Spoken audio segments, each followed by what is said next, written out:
channel. My name is Kim. I am a plant mom, and today we are going on a cruise.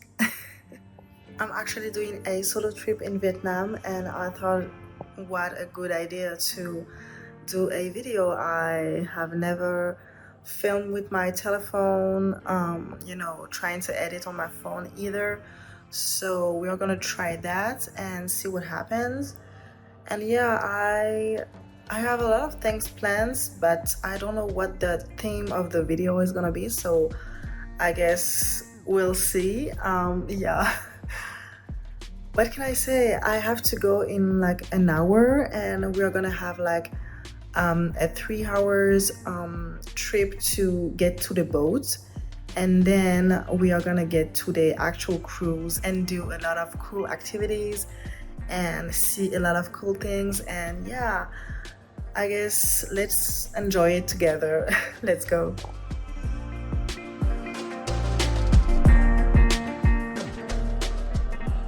Okay, so as you can see, I am actually in the cruise. The sea is moving behind me and it's just gorgeous.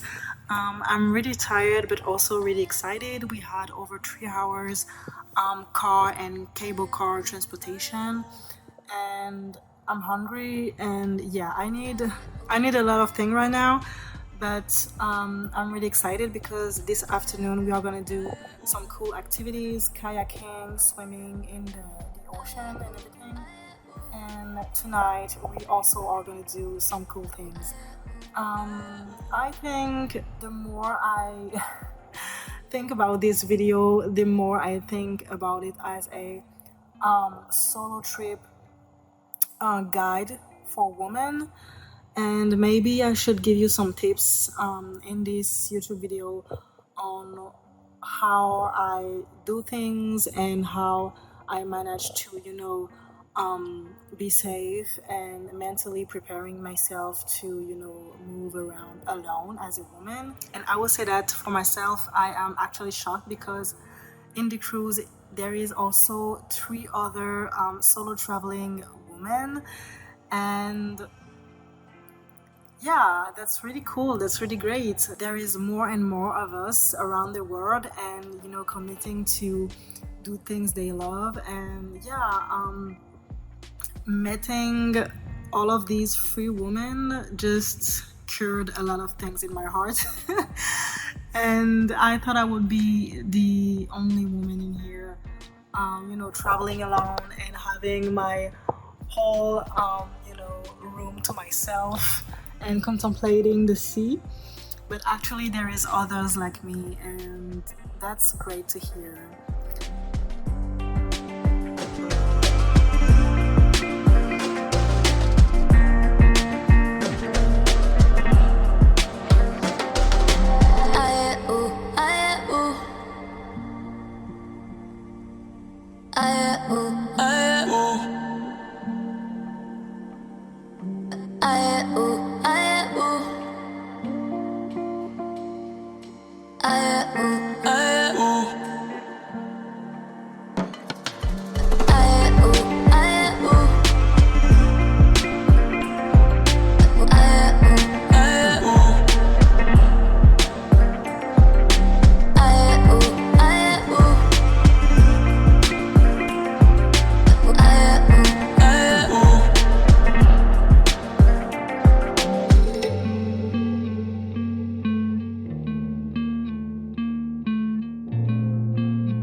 I think my whole process of enjoying my time alone, and even like enjoying my time with people while traveling, and especially solo traveling, because you can have like so much extreme, situation where at one point you are completely alone, and if something happens to you, you will be like alone, and the minute after you are surrounded by people, even if they are strangers, it can feel like your actual family. So much emotion, so much new experience and new things for your soul and for your body to consume. The whole process for me is to set my intentions, like what are my intentions into speaking to that stranger on the bus, or being alone, writing alone on the beach. I think all of these intentions and what do I like, what will I remember from this delicious meal, and all of this way of thinking, it sets my mind to just being in the present, I guess, and staying like focus on why and how and what do I feel. What I feel is how I am in the present. It's not like what happens, like, and anything could happen. Like literally 2 days ago, I was in Hanoi during the storm, like during the typhoon, and I had like water above my knees, and the city was completely flooded. They cut the electricity. It was like it was a bad like situation, and especially it was my first time experiencing something like this. And at the moment I was like, okay, I need to I need to react, I need to do something for myself because I'm all alone in the streets. But at some point I was like, okay, what what, what would I want to remember from that, and what are my intention into being in this situation. And the whole thing was like a little bit overwhelming, but in the middle of the street, literally like trying to fight for my life to get back to my hotel, I thought to myself, like, actually, I am grateful. I am grateful to be able to live that, even if it's dangerous, even if some people actually died from that. Um, I'm grateful to be alive and to be actually capable of keeping myself alive, capable of doing things for myself and making decisions for my own good. I think it's the whole like intention thing, even in the worst situation ever, is very important when you are solo and solo traveling, because it's creates this whole, you are capable of, and even if you are alone, you are capable of. A lot of people, and even myself, for a long time, I thought that I was not capable if I was alone. I would only be capable of doing something if there is people besides me, if people help me and everything.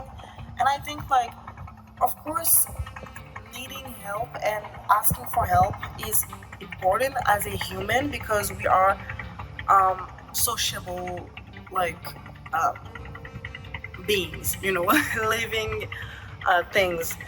We kind of need to be with other people to be able to experience the full human life. But also, you do not always need people to do things for yourself.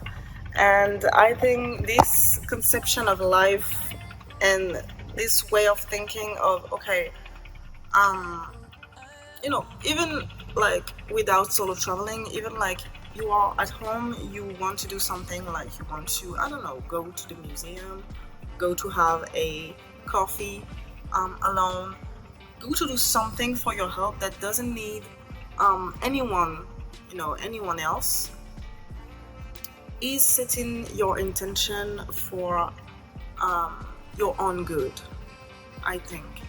And that's the whole process that I try to um, create and also develop whenever I'm solo traveling, because I think traveling alone is the most extreme situation you can um, develop this intention for. If you are at home, you will have the ease and the comfort of being like at home, at your actual home, and here I do not have a home, so I will be like pushed, by nature and by the environment to develop this kind of intention. That's why it's a little bit easier, but also kind of tricky, because you can also like, if you turn it around, you will be pushed into your bubble. That's what happened to me like a few times when I was like alone, experiencing something alone, or even like solo traveling for the first times. And you know, you have to train your mind into like being comfortable with that. And that's what I'm trying to do every day and every second of my life. But yeah, it's really beautiful. And I happened to experience the sunrise like from my own bed, which is an incredible experience. I don't even think I will be able to do that again in my life, but that's very unique, and yeah, I'm very grateful for that. It's very pretty. Okay, so yeah, I think for today, let's all together set up our intentions into doing anything. Like, you're drinking a glass of water, what is your intention into that? Like, what do you keep from that? Yeah. From that view, I'm keeping all of the happiness, the humid weather, and the calmness of this beautiful scenery. So right now I'm at the beach. As you can see, it's really pretty outside. We had a full day of sun, and um, from the flood that we had in Hanoi 2 days ago, it's incredible to have that much sun and that good of a weather actually right now. And I'm waiting for the sun to set. I want to see the sunset tonight, and I have my time at the beach writing and listening to music. I figured that a lot of things I do to avoid feeling lonely whenever I'm solo traveling is to express myself in any way. And listening to music, writing stuff, like talking to people, expressing yourself is really helpful whenever you are like feeling lonely. And if you are alone, you can also like express yourself like on journal. Like journaling is very good if you don't have anyone to talk to. And I get that it's the new trendy things to do, and to incorporate in your routine. But if you are not feeling like writing like whole paragraphs every single day, you don't have to. You can also like choose to write anything you want. You just have to actually express yourself, like even like some words put here and there as an expression is considered journaling to me. And even like drawing, painting, anything that you can do to express, singing, um, is also a part of journaling. Because people like, I don't like already made phrases and questions for journaling, because it's structure your way of thinking and expressing yourself. And if you're not into that structure, you can feel that it's not doing anything for you. And I, for a long time, I tried to journal, the same way all over, like every day or every week, all over again, the same question and everything. And then I figured that it didn't work for me.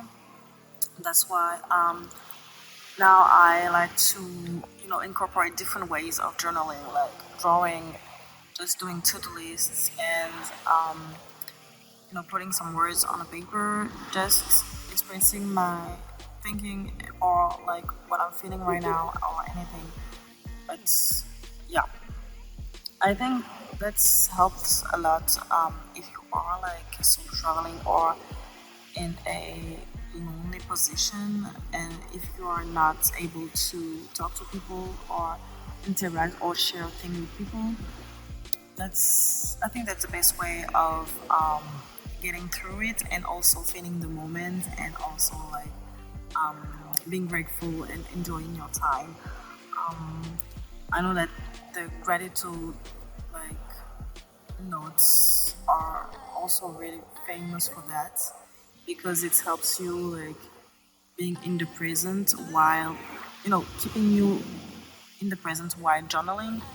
But the gratitude, if you don't actually feel it, it doesn't matter like how much you say I am grateful for that, I'm grateful for that.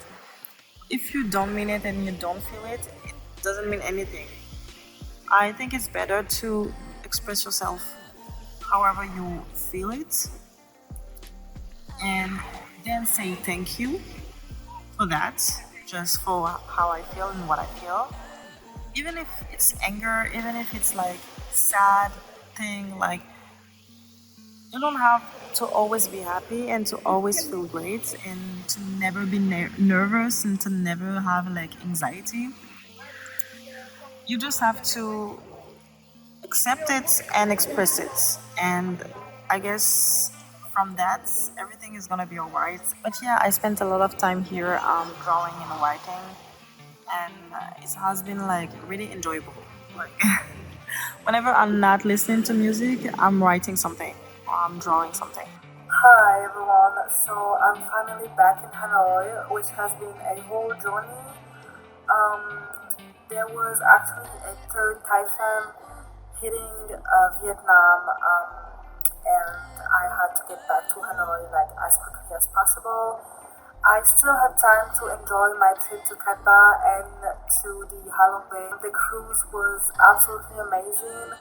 I also like stayed for a night in Cat Ba because I wanted to enjoy the island and to go for a hike in the morning. But yeah, I had to like after that get back to Hanoi very quickly because of the typhoon hitting Hanoi. So yeah, it has been a whole thing, but I really enjoyed my time. I guess this is also part of the whole like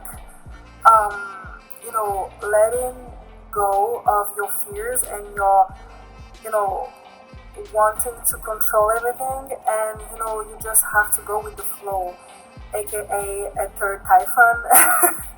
So you have to like react quickly and the best you can for yourself.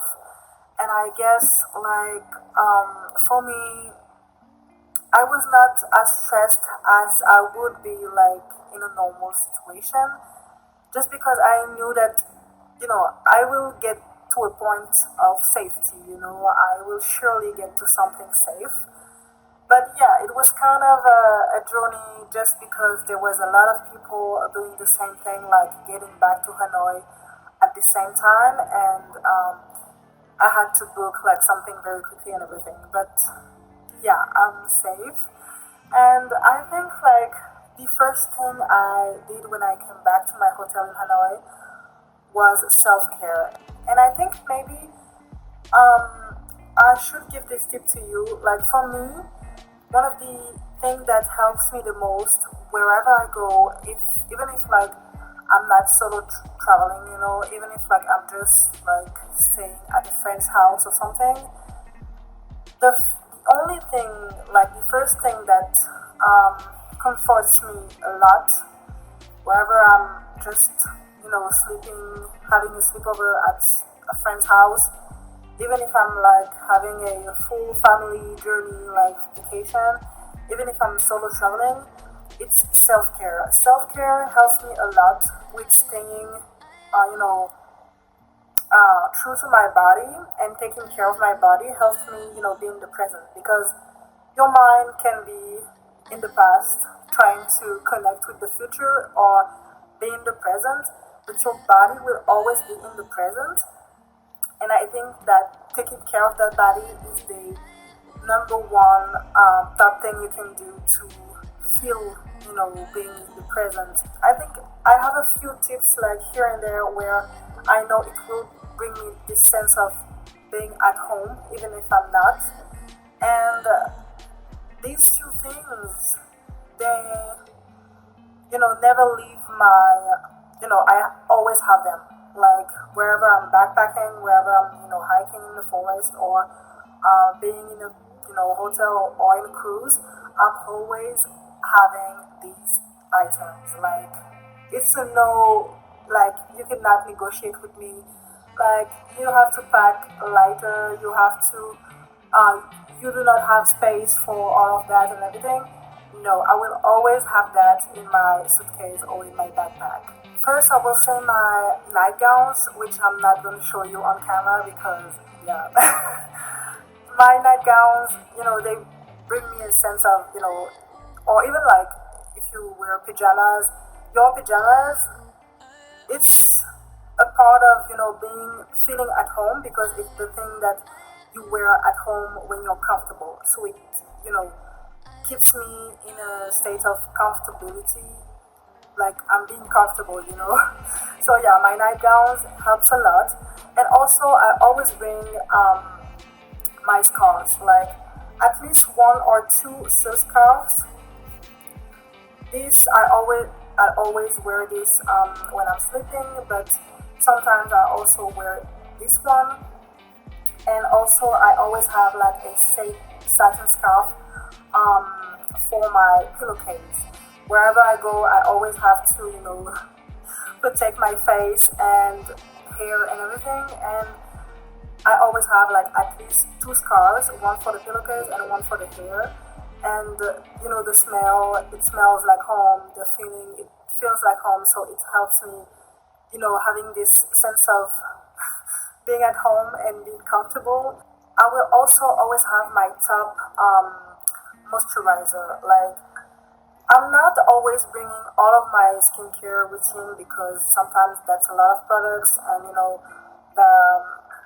the containers are made out of glass, so it's heavy, and sometimes I do not have enough space, to bring all of my skincare. But I will always bring my Vaseline, my face cream, which has SPF in it, and a body oil. Sometimes I will also bring my body cream, but even but if I'm packing very very lightly, I will just bring my body oil, so it will be like enough for a few days, I guess. But if I'm staying like for a long period of time, I will bring a little bit more to feel more comfortable and not having to um, compromise on all of my skincare. So yeah, always have anything that can moisturize my body because I will feel, you know, I I can already feel that I'm taking care of my body, that I'm feeling comfortable, during the night. If I'm traveling for a long time or if I'm taking a plane, I will also have face mask because I know that in the plane, if you stay a long time in the plane, your face is starting to dry. The air is dry, you feel dry, everything is dry. So having face mask helps me a lot. And also, if I'm staying for a long time, in another country, I like to have my face mask because um, it's small, it's not heavy, it can fit like easy in the bag. And yeah, I think it brings a little bit more to my night routine, my skincare routine, and it's easy to use. Just a few of these is more than enough for any traveling experience, and it adds to my routine. And finally, of course, I did bring like makeup and a few more things, but I think these two are optional, but also I always bring them. Like my guasha, I guess you do not have to bring it, but whenever I travel, I get puffy, I get a little bit swollen, so it helps me a lot. And also like if you are being in another country and you are facing different times, sleeping less or sleeping at a different hour, eating something new and everything, your body will eventually like be dysregulated. So to help with the lymphatic drainage, I like to use my gua sha. So yeah, my gua sha helps me a lot, and also I do use a lot of essential oils on a daily basis. But I think my lavender essential oil is the one that I bring everywhere because it smells good. It helps with stress and anxiety. You know, it calms you down, and you can either put it on your body or either like having a few drops in your cup of tea. And I think, yeah, it's the one essential oil I will bring everywhere, with also the tea tree essential oil. But this one I do not like bring everywhere. It depends on a few more things. Like if I'm staying for like 2 days, I do not need like tea tree essential oils. But I will eventually need my lavender. So yeah, I guess these two items are also a must, and they help me like have this, keeping my routine without compromising too much and without like having too much things in my suitcase. So I guess that's the end of the video. I hope you enjoyed it. It was really nice filming, while traveling. I never do that, but maybe I will do it again. For me, I felt like I connected with you because I felt like talking with someone new and talking about something I love is something I love. Like, so yeah, I enjoyed it very well. And if you like it, please give it a thumbs up. And I guess I will see you in my next one. Bye.